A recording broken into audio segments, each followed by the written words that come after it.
घड़ी और बिजली का उपहार, घर घर खुशियां बांट रहे हैं हर दिन मोदी नीतीश कुमार।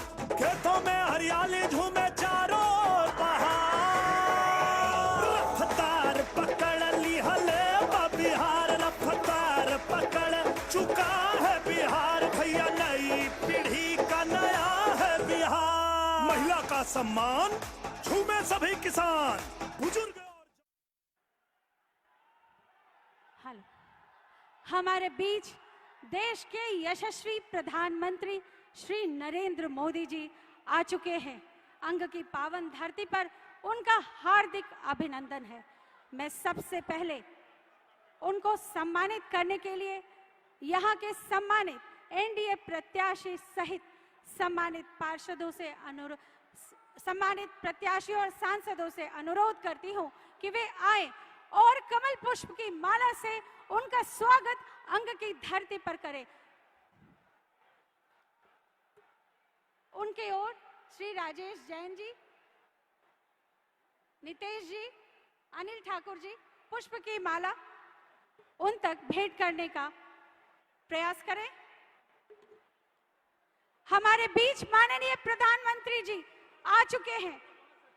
आज अंग की धरती, अंग की पावन धरती आज हर्षित है कि आज हमारे बीच एक महामानव का दर्शन हो रहा है। हमारे आदरणीय प्रधानमंत्री जी आज हमारे बीच है। सभी खड़े होकर करतल ध्वनियों से माननीय प्रधानमंत्री जी का स्वागत करें। हर हर मोदी, हर हर मोदी। भारत माता की। आए हमरो अंग के धरती पर माननीय प्रधानमंत्री श्री नरेंद्र मोदी जी के आगमन के दिन है।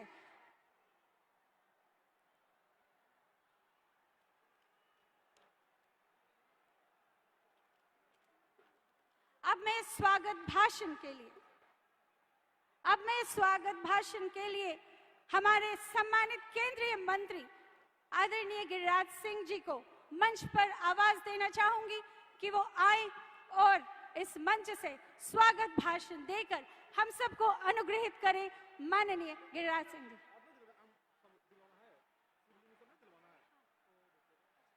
इससे पहले हमारे जिलाध्यक्ष, यशस्वी जिलाध्यक्ष भागलपुर, सबसे पहले यहाँ बाबा वृद्धेश्वर नाथ जी का स्मृति चिन्ह उन्हें भेंट करेंगे। आदरणीय प्रधानमंत्री श्री नरेंद्र मोदी जी को स्मृति चिन्ह भेंट करेंगे हमारे भागलपुर के यशस्वी जिलाध्यक्ष श्री संतोष शाह जी। मैं उनसे निवेदन करती हूं कि वे आए और स्मृति चिन्ह भेंट करें।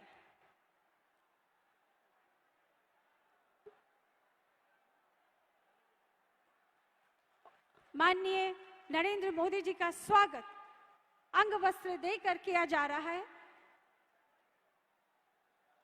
अब मैं निवेदन करती हूं माननीय पूर्व केंद्रीय मंत्री व राष्ट्रीय प्रवक्ता श्री सैयद शहनवाज हुसैन जी से कि प्रधानमंत्री जी को अंग की लोक कला का प्रतीक चिन्ह देकर उन्हें सम्मानित करेंगे। अंग की लोक कला का प्रतीक मंजूषा पेंटिंग से सम्मानित करते हुए माननीय सैयद शहनवाज हुसैन जी।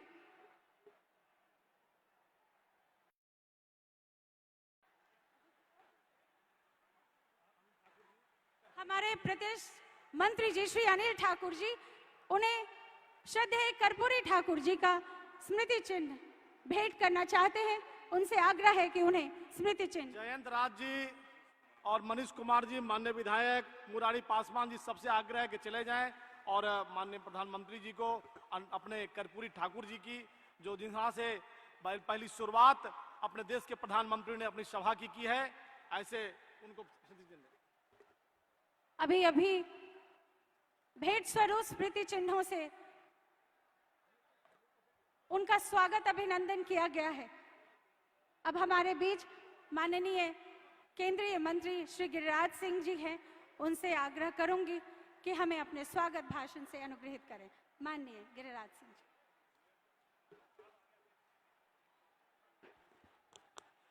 भारत माता की।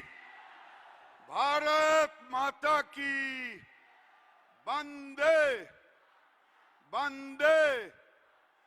जय श्री राम, जय जय श्री राम। हर हर महादेव। आज मेरा सौभाग्य है इस भागलपुर के पावन धरती पर देश के लोकप्रिय नेता ही नहीं बल्कि विश्व में सबसे ज्यादा लोकप्रियता हासिल करने वाले प्रधानमंत्री जी आज हम सबों के बीच में हैं। मैं आपसे कहूंगा कि तालियों की गड़गड़ाहट से प्रधानमंत्री जी का स्वागत करें।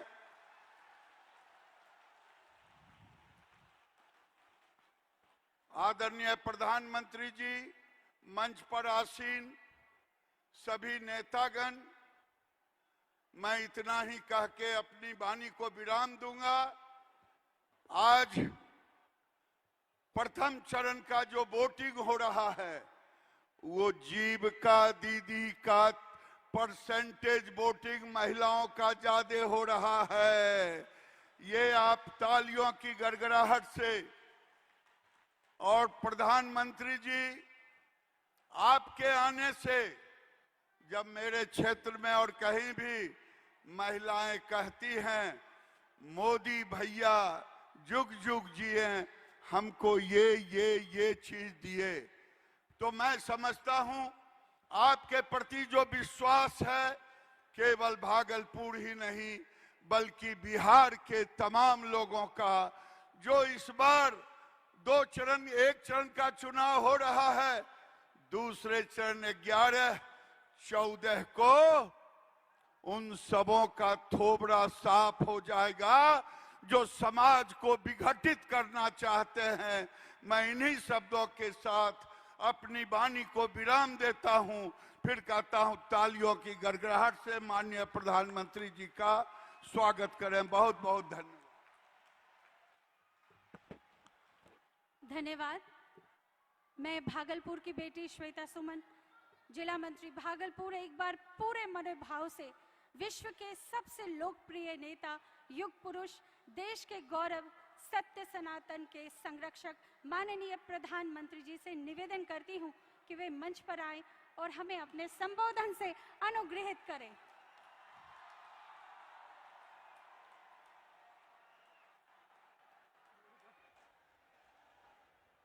मोदी मोदी मोदी मोदी मोदी मोदी मोदी। भारत माता की, भारत माता की। हो भाई बहन, सब हमें दानवीर कर्ण के ई चंपा नगरी, बाबा बूढ़ानाथ, आरू मंदार पर्वत, बाबा बासुकीनाथ के ई पवित्र भूमि के प्रणाम करे छिए।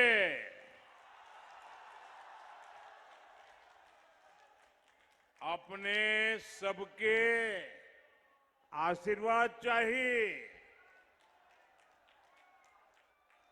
साथियों, देश में दो ही ऐसी जगह है जहां गंगा उत्तर वाहिनी होती है, एक बनारस और दूसरा भागलपुर। गंगा मैया के आदेश पर मैं बनारस के लोगों की सेवा कर रहा हूं और आज यहां मैं भागलपुर में एनडीए के अपने साथियों के लिए गंगा मैया का आशीर्वाद लेने आया हूं। आप सबका आशीर्वाद लेने आया हूं। बनारस में हमें बाबा काशी विश्वनाथ की कृपा मिलती है और यहां अजगैबीनाथ बाबा के चरणों में हमें प्रणाम करने का सौभाग्य मिलता है और इसलिए भागलपुर आना मेरे लिए बहुत विशेष हो जाता है। साथियों, भागलपुर संघर्ष, संस्कार और सम्मान की धरती है। इसी धरती ने देश को वो सपूत दिए जिन्होंने इतिहास की दिशा बदल दी। तिलका मांझी ने बंदूक से नहीं, अपने साहस से अंग्रेजों के अहंकार को तोड़ा था। कादम्बिनी गांगुली ने अपनी निष्ठा और समर्पण से बेटियों के लिए नया रास्ता खोला था। मैं इस धरती की महान विभूतियों को श्रद्धापूर्वक नमन करता हूं। विक्रमशिला की इस भूमि ने हर युग में देश और समाज को दिशा दिखाई है। एक बार फिर भागलपुर की धरती से पूरे बिहार को संदेश जा रहा है। फिर एक बार एनडीए सरकार, फिर एक बार, फिर एक बार, फिर एक बार, फिर एक बार बिहार में फिर से सुशासन सरकार। साथियों, पहले चरण के मतदार की और मतदारों का जो उत्साह है और अब तक मुझे जो जानकारियां मिली है, मतदान की शानदार तस्वीर सामने आ रही है। हमारी माताएं बहनें बहुत उत्साह के साथ मतदान कर रही है। बिहार की बेटियां जंगल राज से बिहार को दूर रखने के लिए आज दीवार बनकर के खड़ी है और मतदान मथक पर जैसे किले की तरह उन्होंने एक लाइन बना दी है। भारी मात्रा में मतदान कर रही है। सुशासन की सरकार में बिहार में महिलाओं की सुरक्षा सुनिश्चित हुई है। माताओं बहनों को सम्मान मिला है, इसलिए वे भारी संख्या में आज वोट देने के सारे रिकॉर्ड तोड़ रही है।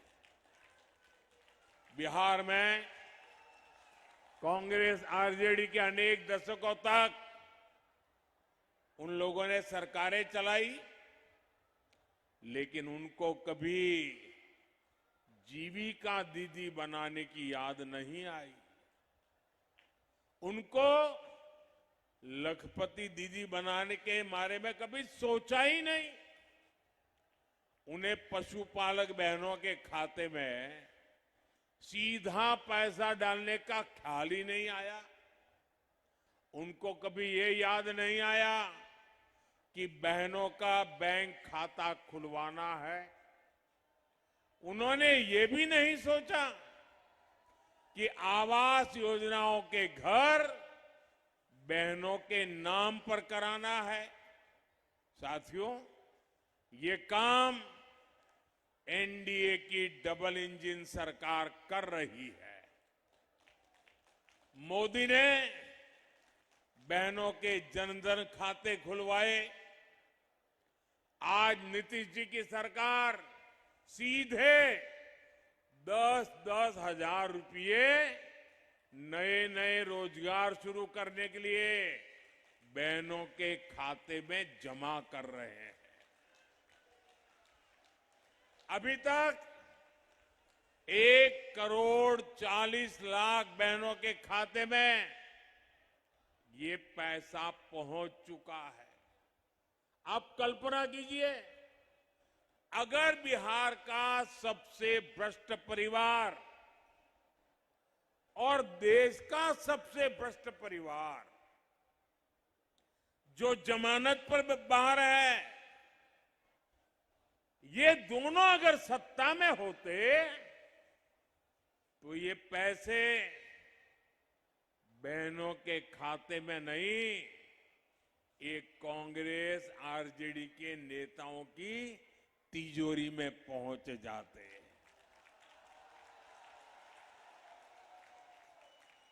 साथियों, अभी तो सत्ता से इनका दूर दूर तक का कोई वास्ता नहीं है, तब भी एक दूसरे को नीचा दिखाने में जुटे हुए हैं। ये नाम के साथी हैं, काम तो एक दूसरे को नीचे घसीटने का ही कर रहे हैं। आप मुझे बताइए साथियों, शहर में आरजेडी वालों के इतने पोस्टर लगे हैं, आपने उनमें कांग्रेस के नामदार की एक भी तस्वीर देखी क्या? दिखाई दिया क्या? अगर कहीं होगी भी तो दूरबीन से देखे बिना दिखेगी भी नहीं। अब दूसरी तरफ आप लोग कांग्रेस के नामदारों की रैलियां देखिए, उनमें कांग्रेस के नामदार आरजेडी के नेता का नाम तक नहीं लेते। ऐसी छुआछूत कि एक दूसरे का छाया भी उनको अब डर लगता है। आरजेडी के नेता जो घोषणा करते हैं उस पर कांग्रेस के नेता चुप हो जाते हैं। साथियों, असल में बीते कुछ महीने ये कांग्रेस के नेता दावा कर रहे थे कि उनकी पार्टी बड़ी है और आरजेडी तो छोटी पिछलग्गू है। लेकिन आरजेडी वालों ने कांग्रेस के इस अहंकार को चुनौती दे दी, उनके नामदार के अहंकार को चुनौती दे दी और उन्होंने तय कर लिया, मैं तो मरूं तुझे मार करके रहूंगा। ये एक दूसरे को मारने में लगे हैं और कांग्रेस की कनपट्टी पर कट्टा रखकर सीएम पद की उम्मीदवारी चोरी कर ली। अब कांग्रेस के लोग आरजेडी से बदला लेने में जुटे हैं।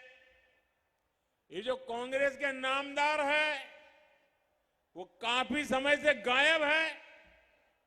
लोग बताते हैं कि ये तो बिहार आना भी नहीं चाहते थे, उनको जबरदस्ती यहां लाया गया है। लेकिन अब ये उल्टा आरजेडी को ही नुकसान पहुंचा रहे हैं। सत्ता के स्वार्थ के लिए जो अपने साथियों के साथ ऐसा दगा कर सकते हैं, वे बिहार के हितैषी कभी भी नहीं हो सकते। साथियों, मोदी आत्मनिर्भर भारत बनाने के लिए काम कर रहा है, स्वदेशी को बढ़ावा दे रहा है, वोकल फॉर लोकल पर बल दे रहा है। ये जो आप लोग चीजें बनाते हैं ना, मोदी कहता है वो पूरे हिंदुस्तान में बिकनी चाहिए। आप जो चीजें बनाते हैं वो चीजें दुनिया में बिकनी चाहिए। अगर आपकी चीजें देश और दुनिया में बिकेगी तो यहां के लोगों को फायदा होगा कि नहीं होगा? आप जरा जवाब दीजिए, फायदा होगा कि नहीं होगा? यहां के लोगों को रोजगार मिलेगा कि नहीं मिलेगा? यहां के लोगों की कमाई बढ़ेगी नहीं बढ़ेगी? तो हम सबने यहां बनी हुई चीजें खरीदनी चाहिए कि नहीं करनी चाहिए? यहां बनी हुई चीजें बेचनी चाहिए कि नहीं बेचनी चाहिए? हम दिन रात गांव गांव गली गली जाकर ये कह रहे हैं, हमारे अभियान से यहां के रेशम उत्पादक, हमारे बुनकर भाई बहन, हमारे कारीगर भाई बहन, हमारे विश्वकर्मा साथियों को बहुत बड़ा फायदा मिलेगा। भागलपुर का रेशम, मंजूषा आर्ट, मधुबनी की कला, दरभंगा का मखाना, मुजफ्फरपुर की लीची, ये सब हमारे गौरव है। हम एक जिला एक उत्पाद अभियान के तहत बिहार के हर जिले के उत्पादों को दुनिया तक पहुंचाने में जुटे हैं। लेकिन साथियों, क्या आपने कभी आरजेडी को आत्मनिर्भरता की बात करते सुना है क्या? क्या कांग्रेस के नेताओं को स्वदेशी की चर्चा करते सुना है क्या? जो यहां बनता है वो बिकना चाहिए, ये उनके मुंह से निकलता है क्या? क्या दुश्मनी है गरीबों से? क्या दुश्मनी है छोटे छोटे कारीगरों से? क्या दुश्मनी है जो गरीब लोग चीजें बनाते हैं उस पे? आत्मनिर्भरता और स्वदेशी, ये कांग्रेस और उसके साथियों ने उनकी डिक्शनरी में ये शब्द ही नहीं रखा है। जंगल राज की जिस पाठमाला में, जंगल राज की जिस पाठशाला में ये आरजेडी वाले पढ़े हैं ना, वहां अ से अपहरण और अ से अत्याचार ही पढ़ाया जाता है। आरजेडी के लोगों को फ से फिरौती और र से रंगदारी ही समझ आता है। उनकी पाठशाला में प से परिवारवाद सिखाया जाता है, घ से घोटाले की सीख दी जाती है। आरजेडी का ककहरा है, आरजेडी का ककहरा है कट्टा, क्रूरता, कटुता, कुसंस्कार, करप्शन और कुशासन। साथियों, कांग्रेस और आरजेडी ने बिहार के समाज को भी बांटने का पाप किया है। आरजेडी ने बिहार को जातीय दंगों में झोंक दिया, तो कांग्रेस ने मजहबी दंगे करवाए, भड़काए। भागलपुर दंगों का दाग कांग्रेस अपने दामन से कभी नहीं छुड़ा पाएगी। जैसे सिखों के हत्या का दाग कांग्रेस के दामन से मिट नहीं सकता, वैसे ही भागलपुर के हत्याकांड का दाग कांग्रेस के दामन से कभी हट नहीं सकता। ये दंगे कांग्रेस के कुशासन का सबसे बड़ा प्रतीक है। साथियों, विनाश की राजनीति करने वालों को, आरजेडी कांग्रेस वालों को बिहार का विकास पसंद ही नहीं है। आपसे बेहतर ये कौन जानता है कि इन्हीं दलों की कुनीतियों के कारण बिहार का नौजवान, उसके लिए पलायन का अभिशाप सहना पड़ा। लेकिन एनडीए ने ठाना हुआ है कि बिहार का नौजवान बिहार में काम करेगा, बिहार का नाम करेगा। ये एनडीए का संकल्प है। हमारा प्रयास है कि बिहार टेक्नोलॉजी, टेक्सटाइल और टूरिज्म का हब बने। हमारा बिहार सिल्क के लिए जाना जाता है। हमारा प्रयास है कि बिहार अब सेमीकंडक्टर के लिए पहचाना जाए। इस बार संकल्प पत्र हमने जो आपके सामने रखा है, उसमें भी 1 करोड़ रोजगार देने की घोषणा की गई है। ये सिर्फ घोषणा नहीं है, इसके लिए हमने एक पक्का रोड मैप भी तैयार किया है। साथियों, रोजगार के लिए एक अहम जरूरत बेहतरीन इंफ्रास्ट्रक्चर की होती है। एनडीए की डबल इंजन सरकार इंफ्रास्ट्रक्चर के मामले में बिहार का कायाकल्प कर रही है। इसका प्रमाण हमारा विक्रमशिला पुल है। 4 लेन वाला ये ब्रिज ट्रैफिक जाम से राहत देगा और शहर की आवाजाही आसान कर देगा। इसी तरह कोसी पर 7 किलोमीटर लंबा 4 लेन का पुल बन रहा है। इससे दूरी भी घटेगी, समय और किराए भाड़े की भी बचत होगी। आज बिहार का ऐसा कोई कोना नहीं है जहां निर्माण कार्य ना हो रहा हो। आज चारों तरफ highway, expressway, high speed corridor बनाए जा रहे हैं। साथियों, हमारी सरकार ने Buxar, Bhagalpur high speed corridor को भी स्वीकृति दे दी है। इससे भागलपुर और आसपास के सभी जिलों को बहुत फायदा होगा। यहां हजारों करोड़ रुपए का नया निवेश आएगा। साथियों, आज बिहार में बिजली की बहुत अच्छी व्यवस्था हो रही है।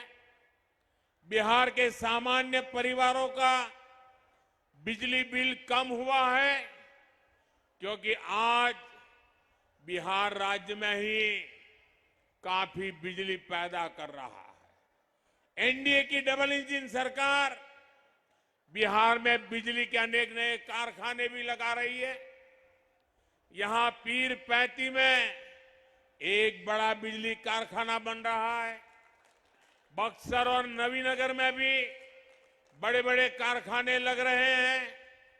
आज बिहार में ऐसे काम हो रहे हैं, इसलिए निवेशक यहां आने के लिए, यहां नई फैक्ट्रियां, नई कंपनियां खोलने के लिए आतुर है। लेकिन साथियों, आपको बहुत सतर्क रहना है।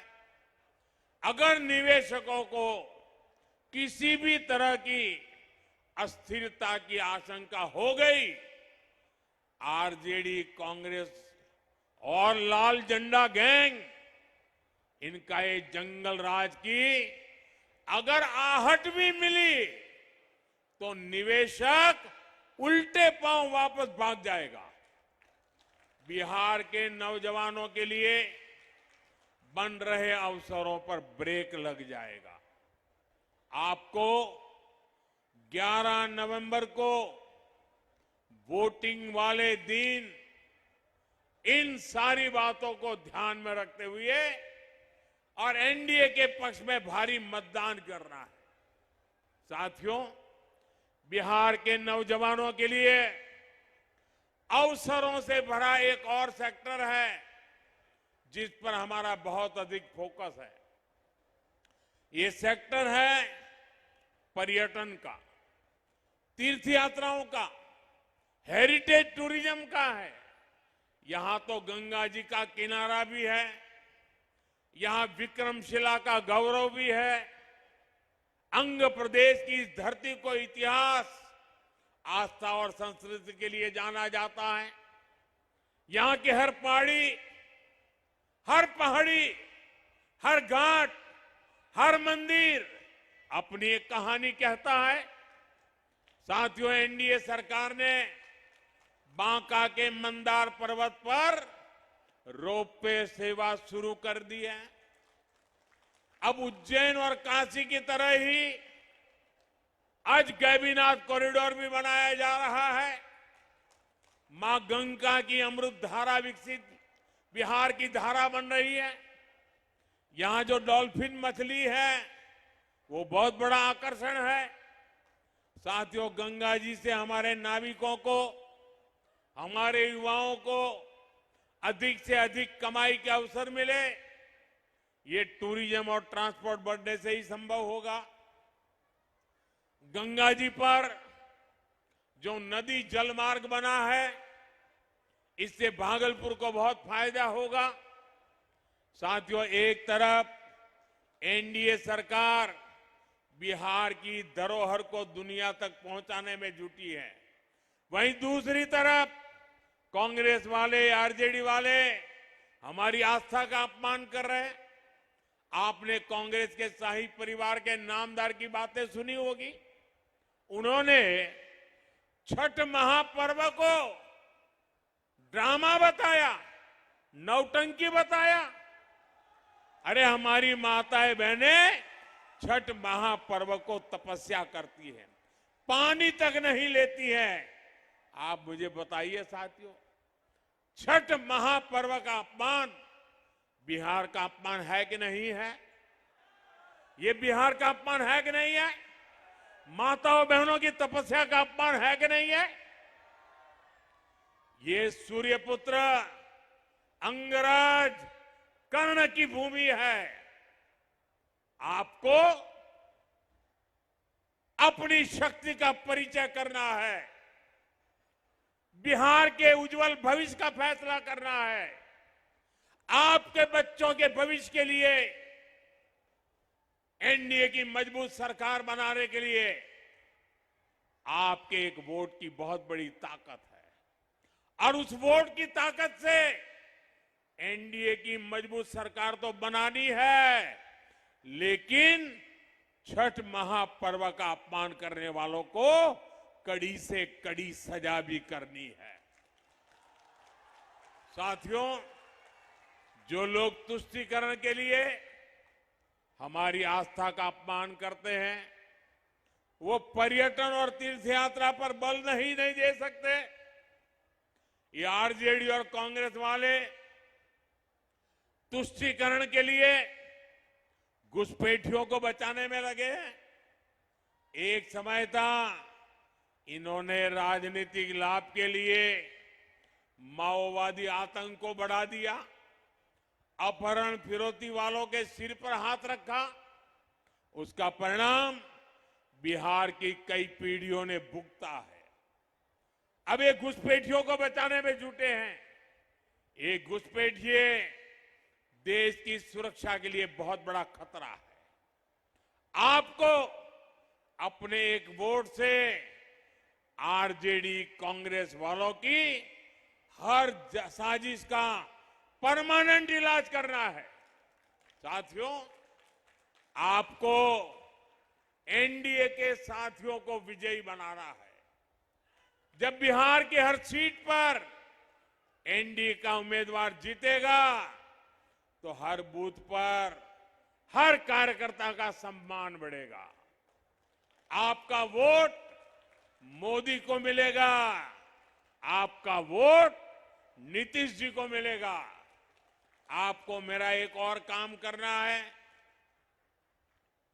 आप जब आने वाले 3-4 दिन लोगों के पास जाएंगे तो कहना कि मोदी जी आए थे, मोदी जी ने आपको प्रणाम भेजा है। मेरा प्रणाम पहुंचा दोगे? कई लोग छठ महापर्व मनाने के लिए गांव आए हैं, उनको भी मिलिए और कहिए मोदी जी ने कहा है कि अगर आपका वोट यहां है तो वोट डाल करके जाइए। वोट डाले बिना जाना नहीं है, थोड़े दिन और रुक जाइए। मैं मेरे सभी उम्मीदवारों से आग्रह करता हूं, जरा आगे आ जाए। इस चुनाव में जो उम्मीदवार है वो आगे आ जाए। मैं हर एक के पास नमस्ते करने के लिए जाना चाहता हूं। आप सब भारत माता की जय बोल करके इन सबको विजय की गारंटी दे दीजिए, इन सबको आशीर्वाद दीजिए। भारत माता की, भारत माता की, भारत माता की। बहुत बहुत धन्यवाद।